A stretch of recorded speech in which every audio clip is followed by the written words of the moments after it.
thought I got all the dryer clothes out of there. No, there's a second load. Oh, okay.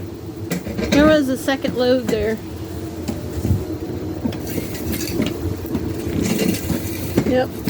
There's a second load going there.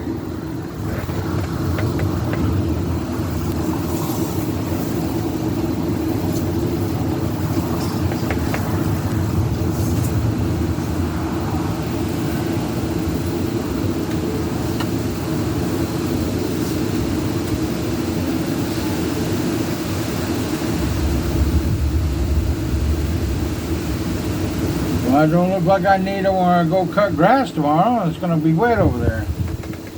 Of course it will be. I'm just going to go and get them, drunk them off, and then come back home.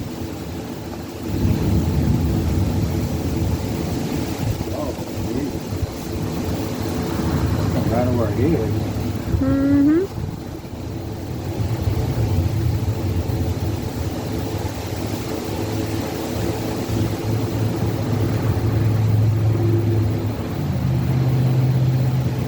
Rez, don't be doing that, please.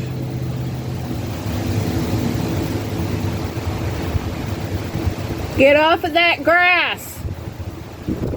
Hey, get over here. It's starting to wet in here, Cub.